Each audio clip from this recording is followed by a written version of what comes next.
Guys, hope you all are good. तो बच्चों, जो हमने अपना चैप्टर स्टार्ट कर रखा था मेटल्स एंड नॉन मेटल्स, उसका हम लोग कल डिस्कस कर रहे थे टॉपिक अकरेंस ऑफ मेटल। कल हमने step number 1 and step number 2 cover किया था। बच्चों, स्टेप नंबर 2 में हमने लीस्ट रिएक्टिव मेटल्स के लिए देख लिया था कि उनकी एक्सट्रैक्शन कैसे होती है। अब हम अपना लेक्चर स्टार्ट करेंगे कि हम एक्सट्रैक्शन कैसे कर सकते हैं जो मिडिल एक्टिविटी सीरीज के अंदर आते थे। मिडिल एक्टिविटी सीरीज के अंदर कौन आते थे? जिंक आता था, आयरन आता था, लेड आता था, कॉपर आता था। ठीक है, अब देखिए क्या होता है मिडिल एक्टिविटी सीरीज के अंदर। These metals are usually present as sulfides and carbonates. Means जो बच्चों मिडल एक्टिविटी सीरीज के जितने भी मेटल्स होते हैं ना, ये हमें अर्थ क्रस्ट में किस फॉर्म में मिलते हैं? एज सल्फाइड्स की फॉर्म में मिलते हैं, कार्बोनेट्स की फॉर्म में मिलते हैं। ठीक है, अब देखो आपको एक स्टार मार्क करने वाला पॉइंट है कि जब भी हमें मेटल निकालना है, मींस एक मेटल की एक्सट्रैक्शन करनी है, तो उसके ऑक्साइड या फिर कार्बोनेट से इजीली हम लोग मेटल ऑब्टेन नहीं कर सकते। हम लोग इजीली मेटल किससे ऑब्टेन कर सकते हैं? मेटल की ऑक्साइड से। अगर हमारे पास एक मेटल की ऑक्साइड है तो सिंपली हम उसकी हीटिंग के थ्रू उसे ऑब्टेन कर सकते हैं। इन सल्फाइड्स एंड कार्बोनेट से इजीली हम प्रिपेयर नहीं कर सकते। Easier to obtain metals from their oxides means metals oxide से, उनकी खुद की जो ऑक्साइड होती है उनसे निकालने में, उनसे एक्सट्रैक्ट करने में इजी होता है, जबकि as compare to sulphides and carbonates. बच्चों, अब अपना नेक्स्ट पॉइंट देखो कि metals from sulphides ore means क्या बोला है कि जब हम सल्फाइड्स और है हमारे पास, तो उनसे मेटल को कैसे एक्सट्रैक्ट करें, क्योंकि हमें मिडिल एक्टिविटी सीरीज के मेटल्स से एक्सट्रैक्ट करने हैं। अब हम उन्हें कैसे निकालेंगे? देखो, सबसे पहला स्टेप होता है रोस्टिंग। अब रोस्टिंग क्या होती है? जो the sulphide ores are converted into a metal oxide by heating strongly in presence of oxygen. किसकी प्रेजेंस में बच्चों? ऑक्सीजन की प्रेजेंस में। कीवर्ड है इसका कि प्रेजेंस होनी चाहिए किसकी? ऑक्सीजन की। और क्या होना चाहिए? स्ट्रॉन्ग हीटिंग होनी चाहिए। ठीक है, उसके बाद इसमें बोला है बच्चों कि जो सल्फाइड ओर होते हैं ना, उन सल्फाइड ओर्स को ऑक्सीजन की प्रेजेंस के अंदर जब हीट करते हैं तो किस में कन्वर्ट हो जाते हैं बच्चों? अपनी मेटल ऑक्साइड के अंदर कन्वर्ट हो जाते हैं। और मैंने अभी आपको इस पॉइंट में एक्सप्लेन किया, मेटल ऑक्साइड में कन्वर्ट हो गए वो। मेटल ऑक्साइड से फिर इजीली मेटल निकल जाएगा, आप में हीटिंग करेंगे सिर्फ तब। जैसे एग्जाम्पल देखो आप, यहाँ पर मैंने क्या लिया था? जिंक सल्फाइड लिया था बच्चों। जिंक सल्फाइड को मैंने किसकी प्रेजेंस में लिया? ऑक्सीजन की प्रेजेंस में लिया। रिएक्शन हुई तो हमारे पास क्या आ गया?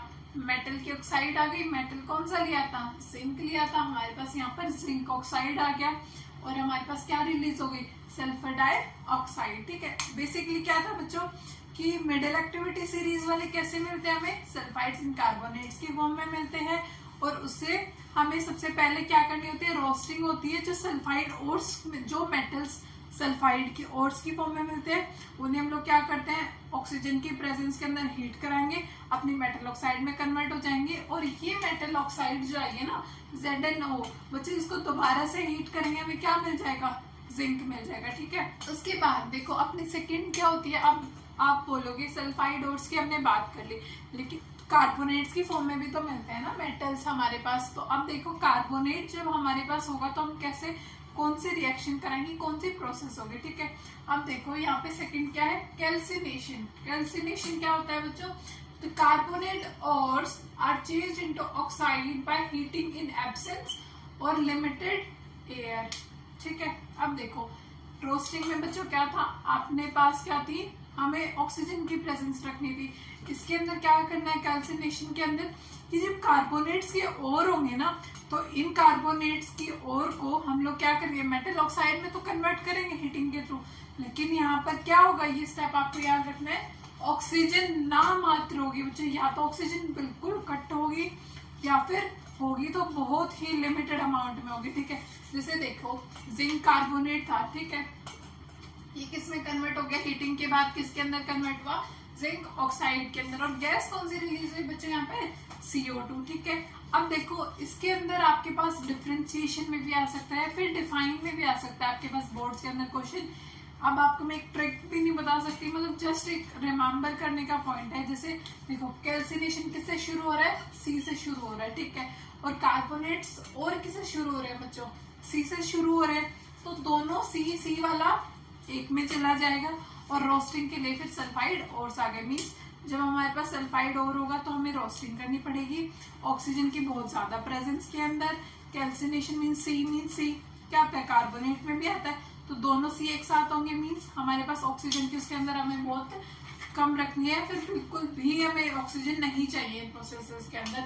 यहाँ से हमारा मेटल ऑक्साइड आ गया, इस मेटल ऑक्साइड से हम लोग क्या निकाल देंगे, अपना मेटल निकाल देंगे, ठीक है। क्योंकि ये पॉइंट आपको बहुत ज्यादा इस पूरे बोर्ड के अंदर मेन फोकस आपको इस बात पर देना है कि मेटल ऑक्साइड से मेटल निकालना बहुत इजी होता है आपके पास, ठीक है। अब जैसे हमने कैल्सिनेशन एंड रोस्टिंग के थ्रू हमने मेटल ऑक्साइड हमने निकाल लिया। किसकी निकाली मेटल ऑक्साइड बच्चों, हमने जो हमारे पास मिडल एक्टिविटी सीरीज के मेटल्स हैं उनके हमने मेटल ऑक्साइड निकाले। अब उस मेटल ऑक्साइड से हम लोग मेटल कैसे प्रिपेयर करेंगे, कैसे एक्सट्रैक्ट कर सकते हैं, अब हम वो देखते हैं, ठीक है। ये होता है बच्चों एक रिडक्शन प्रोसेस होती है। रिडक्शन प्रोसेस क्या होती है, इसके अंदर होता है metal oxides are then reduced to corresponding metals by suitable reducing agent. Means कि वो प्रोसेस होती है जिसमें हम मेटल ऑक्साइड को किस चीज के साथ ट्रीट करते हैं, एक रिड्यूसिंग एजेंट के साथ। रिड्यूसिंग एजेंट कौन सा होता है यहाँ पे, कार्बन। जैसे हमने बच्चों कैल्सिनेशन के थ्रू, रोस्टिंग के थ्रू जो सल्फाइड और कार्बोनेट्स के और थे उससे हमने मेटल ऑक्साइड निकाला। मेटल ऑक्साइड जैसे हमने किसका निकाला था, एग्जांपल लिया था जिंक ऑक्साइड निकाल लिया हमने, ठीक है। अब जिंक ऑक्साइड को हम ट्रीट करेंगे किसके साथ, अपनी रिड्यूसिंग एजेंट के साथ। रिड्यूसिंग एजेंट क्या होगा, कार्बन होगा। उससे जब हम ट्रीट कराएंगे तो हमारे पास मेटल मिल जाएगा जो क्या होगा, जिंक होगा, ठीक है। और दूसरी एक और गैस मिल जाएगी, क्या मिलेगी, CO कार्बन मोनोऑक्साइड, ठीक है। रिएक्शन एक प्रोसेस हो गई। दूसरी प्रोसेस और हो सकती है बच्चों डिस्प्लेसमेंट रिएक्शन। ये डिस्प्लेसमेंट रिएक्शन आपने चैप्टर 1 में ही पढ़ी थी। सेम उसी तरीके से भी हम उस मेटल को एक्सट्रैक्ट कर सकते हैं अपने मेटल ऑक्साइड से। थर्ड स्टेप है कि जो हमने कार्बन यूज किया ना, इस कार्बन की जगह हम जो हाई रिएक्टिव मेटल्स होते हैं ना उनको भी यूज कर सकते हैं। बच्चों देखो क्या लिखा है यहाँ पे, highly reactive metals such as sodium, calcium, aluminium used because they displace metals of low reactivity. अब हमने इन्हें मेटल ऑक्साइड से मेटल निकालने के लिए क्यों यूज किया, इसलिए यूज किया क्योंकि ये हाई रिएक्टिव मेटल्स हैं। ये हाई रिएक्टिव लो रिएक्टिव वाले को क्या कर देते हैं, डिस्प्लेस कर देते हैं। इसलिए हम लोग जैसे हाई रिएक्टिव मेटल्स है उन्हें भी यूज कर सकते हैं रिडक्शन के लिए, ठीक है, मेटल ऑक्साइड से मेटल्स निकालने के लिए। उसके बाद हमने लो रिएक्टिव पढ़ लिया, मिडिल रिएक्टिव पढ़ लिए। अब हम पढ़ते हैं बच्चों की हाई रिएक्टिव जो मेटल्स होते हैं उन्हें हम लोग कैसे एक्सट्रैक्ट कर सकते हैं। उन्हें एक्सट्रैक्ट करते हैं बच्चों हम लोग किसकी हेल्प से करते हैं, these metals are obtained by electrolytic reduction of molten chlorides. Means जो हाईली रिएक्टिव मेटल्स होते हैं उन्हें निकालने के लिए बच्चों हमें क्या करना पड़ता है, इलेक्ट्रोलाइसिस कराना पड़ता है।